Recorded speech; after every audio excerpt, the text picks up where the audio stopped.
सच साई गोबर का घी बनाना। गरीबदास जी ने गोबर से घी बनाया था, उसके बारे में बता रहे हैं। दिल्ली में मोहम्मद शाह की कमज़ोरी के कारण सारा मुग़ल साम्राज्य छोटे छोटे टुकड़ों में बँट चुका था। छोटे छोटे राजा और नवाब भी अपने को शक्तिशाली समझने लगे थे। एक केंद्र की कमज़ोरी का लाभ उठाकर अपनी जनता को खूब लूटने व तंग करते थे।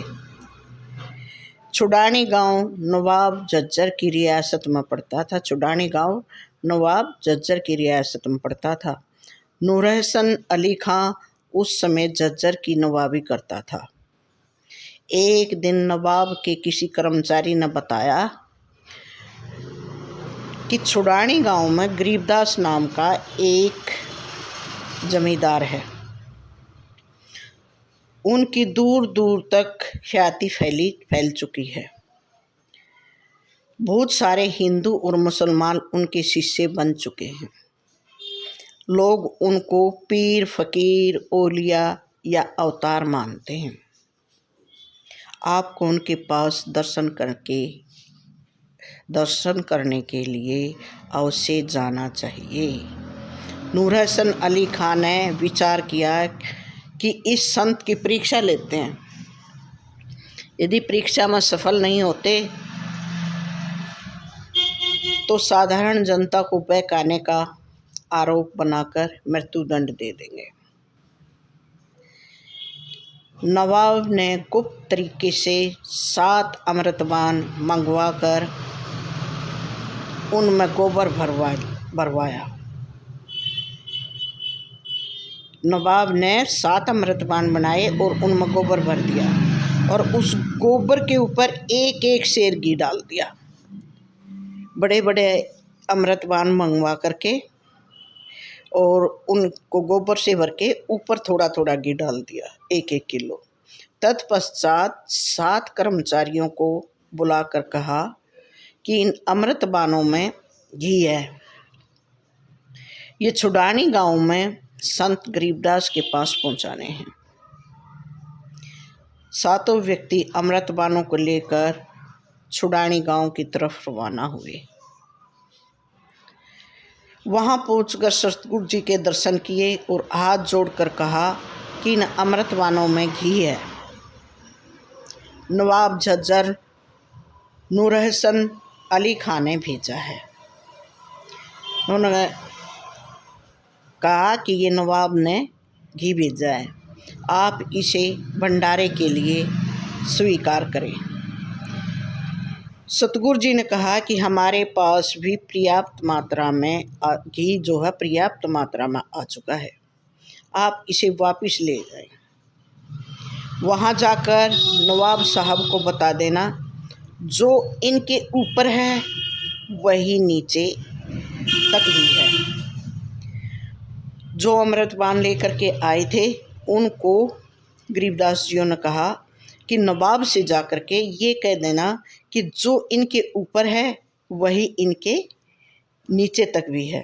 कर्मचारियों के बार बार आग्रह करने पर भी सतगुरु जी ने घी को स्वीकार नहीं किया। तब वे अमृतवान उठाकर वापस झज्जर पहुंच गए।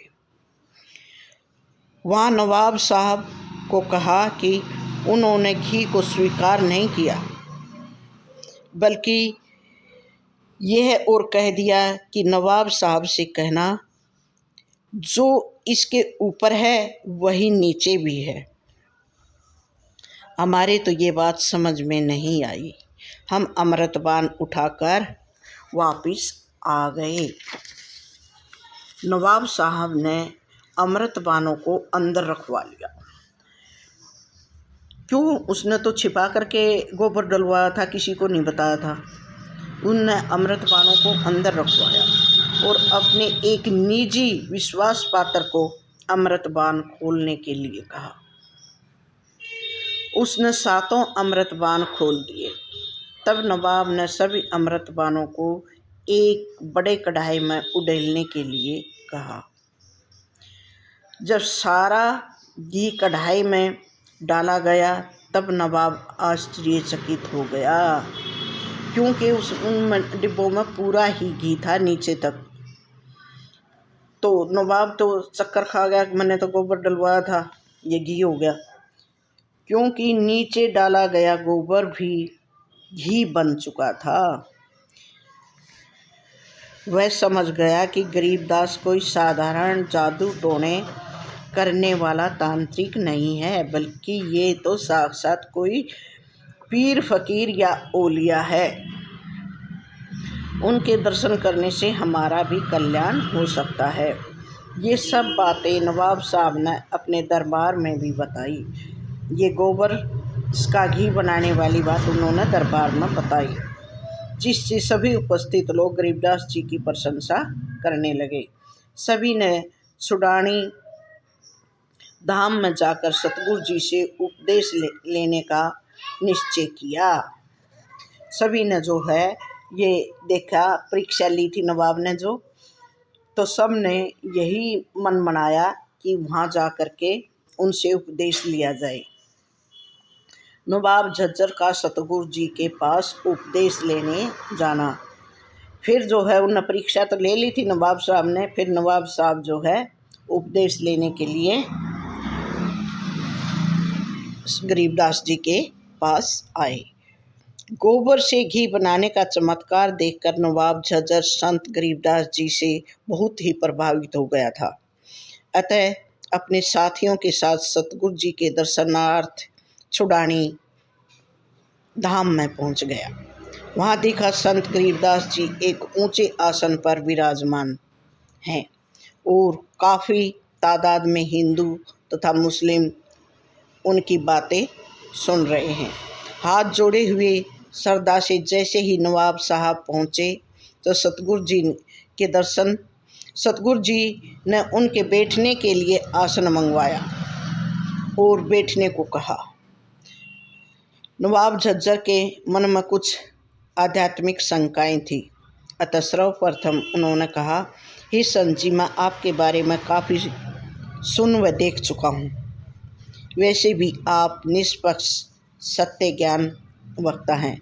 आप जाति पाति से ऊपर उठकर सबको सच्चे खुदा परमात्मा का उपदेश देते हैं। मैं आपसे ये जानना चाहता हूँ कि हिंदुओं के बताए रास्ते से हिंदुओं को राम जल्दी मिल सकता है या हमारे मुल्ला मौलवियों के बताए रास्ते से खुदा तक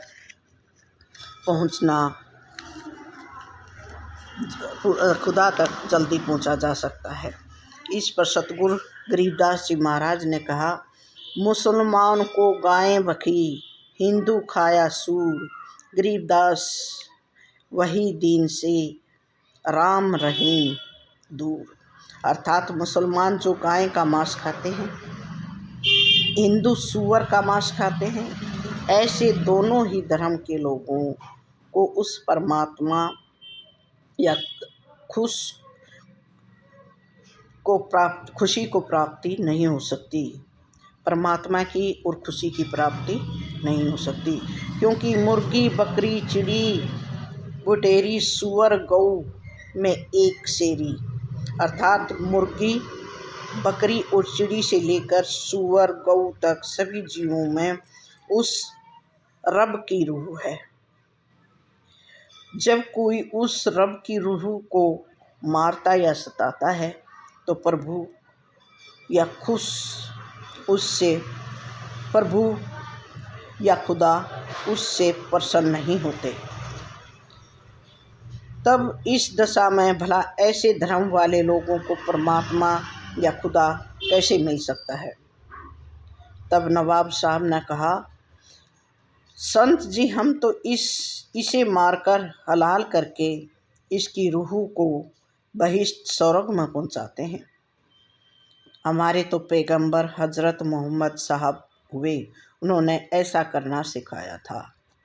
गरीब जो ये रूह है भिष्ट पठाई तो कर तदबीर कबीला भाई। हे नवाब साहब, अगर आप कहते हैं कि हम इस रूह को मार कर इसे बहिश्त स्वर्ग में पहुंचाते हैं, फिर आप अपने कबीले परिवार को क्यों नहीं पहुंचा देते? आप गऊ को स्वर्ग पहुंचा रहे हो तो अपने परिवार को क्यों नहीं पहुंचा देते? दूसरी बात आपने हज़रत मोहम्मद साहब के बारे में कही, सो उन्होंने गाय का मांस नहीं खाया था, बल्कि शक्ति को आजमाने के लिए शब्द से गाय को मारकर उसे शब्द से ही पुनर्जीवित कर दिया था। उनके अनुयायी अब इस बात को गलत ढंग से पकड़े हुए हैं। ऐसे 1,80,000 पीर पैगंबर हुए जिन्होंने कर्द नहीं चलाई। करीब 1,80,000 को सौगंध जिन नहीं कर्द चलाया। अतः अब इतने पीर पैगंबरों ने हत्या नहीं की, तब फिर तुम क्यों करते हो?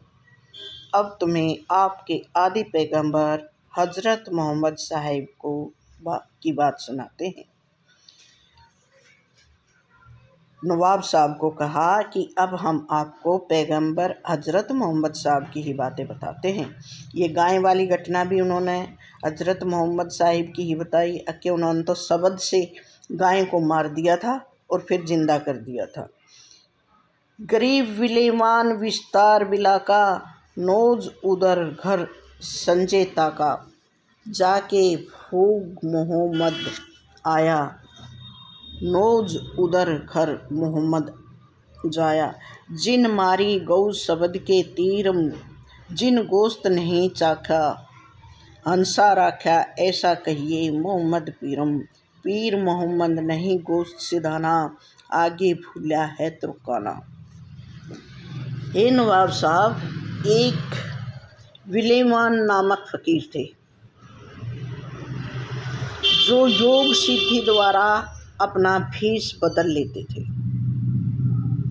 एक दिन बिलाव का रूप बनाकर, बिलाव यानी बिल्ली बनाकर वह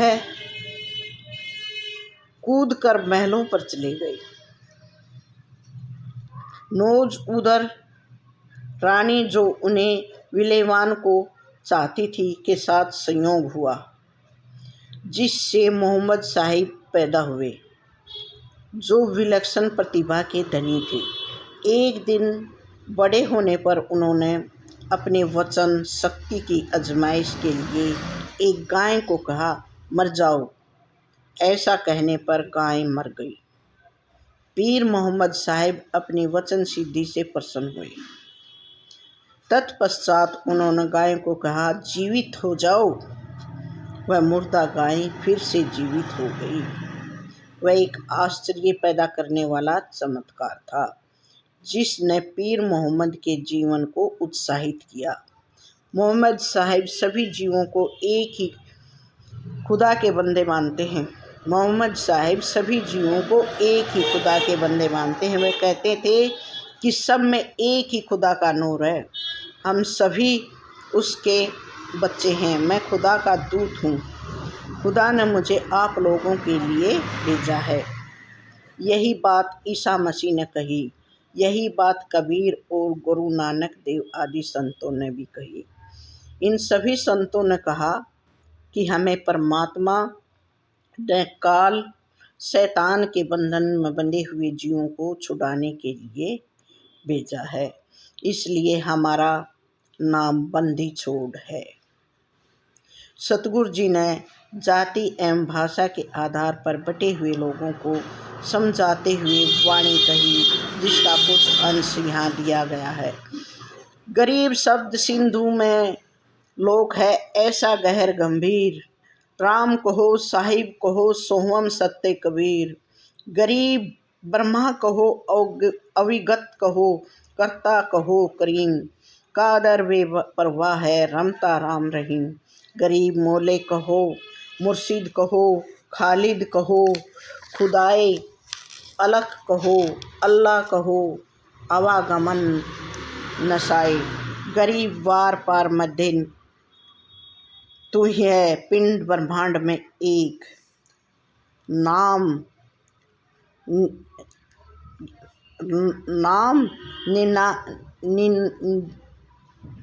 निनावे के धरे, नाम 99 के धरे, ज्यों का त्यों ही देख। गरीब जय गोपाल इन डंडों तक कर, पैरों पर प्रणाम। दुआ करो बिल पाक से, अस्सलाम असल सलाम। गरीब कुल का खाविद एक है, दूजा नहीं गवार। दो कहें सोबे दो जखी, पकड़ा जाए दरबार। गरीब बीच की भींत सफा करो, भरम बुर्ज का कोट। जिन्हें या भींत खड़ी करी, जिसके तोड़ूं होठ। गरीब गैसी कहो, रोजा कहो, कहिए नेम नमाज। कहने ही में भेद है, रसोई में नाज। गरीब माला कहो, तस्बीह कहो, कहो चौपाड़ मसीत। बिस्मल कहो, सतराम कहो, यकीन कहो प्रतीत। गरीब गायत्री कलमा करो, बेकुंठ बहिष्ट नहीं हो तो दोए। जाका दर्पण पाक है, ताका मेला होए। गरीब अजर अमर सतपुरुष है, सोहम सुकर चीर। बिन दम देहे दयाल जी, जाका नाम कबीर। गरीब करता ऊपर झूठ है, कहते हैं करतार। मूल लहे नहीं मूर्खा, गिनते हैं क्यों डार। गरीब सतगुर साहिब एक है, दूजा भ्रम विरोध। सुन स्नेही शब्द है, अभ्यंतर में खोज। गरीब योहो सतगुर साहिब, यही मादी का गुण मेट। सुरती नीरती से परख ले, पार ब्रह्म को भेंट।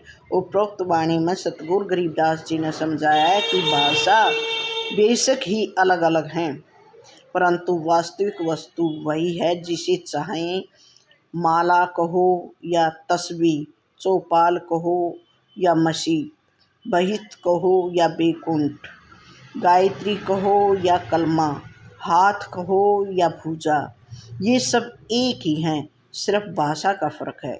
इसी प्रकार सब में परमात्मा भी एक ही है। जो अपनी अंतर आत्मा में झांक कर देख लेता है, उसको सब में वही मालिक दिखाई देता है। उसी का नूर कण कण में है। फिर हम ऊंच नीच का, जाति पाति का भेदभाव जो पैदा करते हैं, वह क्यों? वह तो सिर्फ अज्ञान के कारण प्रतीत होता है।